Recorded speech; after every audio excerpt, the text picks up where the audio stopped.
So recently I was playing through the Last of Us games again, which I hadn't done since back in 2020, and one of the first things I noticed was that these AI companions really don't mess around. There are moments in the first game where Ellie is just out there tickling people's knees without them noticing, which is maybe the most immersion-breaking part of the first game, but when companions like Tess and Bill, and later even Ellie herself back you up in combat, they can really save you from some sticky situations and help you preserve a little ammo. It's obviously great for gameplay, but it also makes you more fond of these characters overall in a really organic way, especially when the companion AI gets tightened up even more in the second game. Dina, Jesse, Manny, and Lev can be real lifesavers when things start going wrong, and of course, they also serve narrative purposes outside of cutscenes by giving your character somebody to play off of, which keeps things fresh and engaging. It's one of those things that you don't quite notice when it's missing from a game, but then when you see such an advanced version of it, it really makes a tangible difference in the experience. And it got me thinking a lot about video game companions and how they've progressed, or maybe regressed.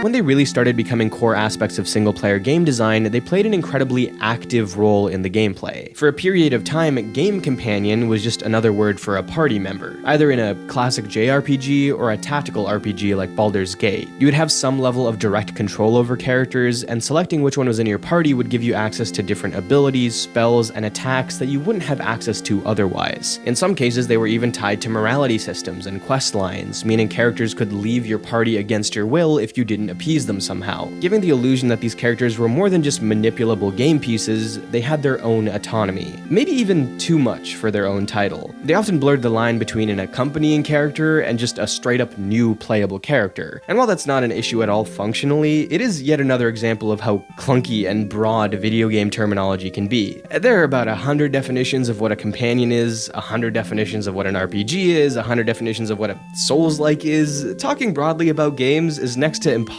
because the whole industry is like one big exception case. Anyways, as time went on, we started seeing a lot more RPGs sharpen their focus onto singular characters, with allies being treated as their own entities that you didn't have control over, but instead had a little command over. You could schmooze your squad mates, earn their trust, and maybe even give them intermittent commands during combat, but you couldn't necessarily, as the player, freely move them around or choose every single action they took. They'd often have a few default behaviors, and your role was to manipulate or organize them every now and then. They'd also potentially give you stat boosts or other unique benefits when in your party, so it was still important to pick the right crew for you. And this is still a big staple of modern RPGs. The Outer Worlds, for example, lets you take up to 2 companions off the ship, with each one coming with their own stats, gameplay alterations, unique dialogue for quests, upgradable weapons and armor, and the ability to set the level of aggression they show in combat. And I'd call this a pretty standard modern RPG companion system. It's like a good baseline comparison, but there are a few games that approach this sort of half-automated, half-controllable companion dynamic in unique ways. Pikmin obviously isn't an RPG, but it's entirely built off of manipulating your swarm of companions to interact with the world around you indirectly. Dragon's Dogma's pawn system incorporates really advanced AI that mimics your own playstyle and learns about encounters over time, adjusting strategies and tossing out warnings or directions to the player mid-gameplay. And one of my favorite real-time command systems that doesn't get talked about enough is in Guardians of the Galaxy. Peter Quill is technically the only playable character here, but he's able to call on attacks from the other Guardians seamlessly, and it hits this perfect balance between making him feel like a true leader and still making this feel like a Guardians game rather than a Star-Lord game. This level of interaction, where you influence characters' actions but still spend chunks of time relying on their predetermined behaviors, is probably the most standard definition of an AI video game companion. Not a full playable party member, but also not just a talking head. That said, it's not my most standard definition, because I grew up more on linear action-adventure games, and that means that most of the companions that I've interacted with typically serve narrative and tutorial purposes far more than they actually affect gameplay. They can't be controlled in any capacity, their efficacy is entirely dictated by a computer, and their dialogue is usually baked into scenes rather than being reactive. Now, these can show up in a lot of different forms, but personally I like to think of them as being part of one of 2 subgroups: Sully companions and Wheatley companions. I know these probably aren't the first versions of either archetype, archetype, but they're some of the ones that I was introduced to first, and they're definitely some of the best examples of each. Sully companions are typically real people, or at least somewhat humanoid, have critical roles in the narrative, and appear in cutscenes. They are physically present, they have supportive combat AI that you have no control over, and they're typically easier to have an emotional connection with. The companions in The Last of Us that I mentioned earlier are probably the most refined version of this. Wheatley companions, on the other hand, are typically less physically present, are usually in the shape of some piece of machinery or magic item, and often feel like disembodied voices during gameplay. They're responsible for giving the player exposition or direct tutorials, and they allow the game to have constant dialogue without needing physical AI companions. Now, both of these archetypes have their own advantages and disadvantages. The Sully type is definitely harder to pull off because it requires great writing and solid AI to serve any part of its purpose. If a character like this is flat, then they're instantly a non-factor, and if they're designed to slow you down and constantly worry about them during combat, they become the personification of a ball and chain. But when they do work, they make the whole game feel more alive and human. The Wheatley type is a lot easier to cut corners with and still work as an expositional companion tool, even if it's poorly executed. But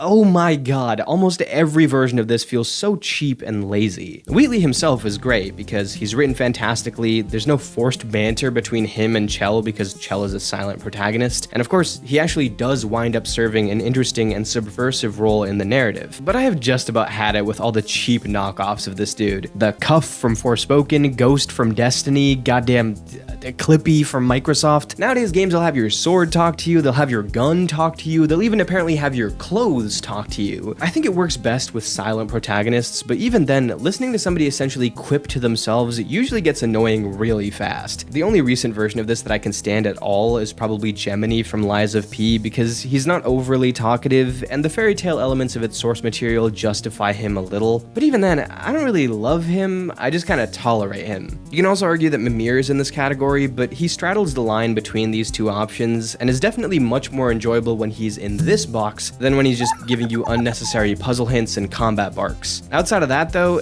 everyone keeps thinking they can make a fun, quirky buddy cop movie out of some dopey protagonist and a know-it-all AI, and I'm getting well and truly sick of it. It's interesting to see how companions have evolved over time, with them starting out almost exclusively as player-controlled allies, and are now more commonly used as self-sufficient sidekicks. I think part of that has to do with more advanced AI allowing for these characters to become more reliable during gameplay, but it's also definitely an attempt to try and hold people's attention spans in games that would otherwise have long silences outside of the main story beats. I think the desire to create compelling and constant character interactions in single-player games is reasonable, but with every passing year, it's like the bar is getting lower and lower on this. And there's only a handful of studios who are even willing to take the time to turn these characters into anything more than an exposition dump. But when they do work, the magic that comes with it is undeniable. Elizabeth offering impromptu support for cover, health, and ammo, going around camp in Red Dead 2 and seeing everyone operating as individuals with their own unique personalities, quiet. Okay, I can explain that. Like almost anything, there's ways to do it well and ways to do it poorly. And if a team really does put the time and effort into crafting companions that serve more than a superficial purpose, they can become just as iconic as the character you actually control, which is pretty damn cool. Anyways, if you're interested in hearing more of my thoughts on The Last of Us series, which is the reason I replayed those games recently in the first place, you can check out my full video on it right over here on the main channel. Subscribe here for more video essay speedruns, and I'll see you all next time. Bye.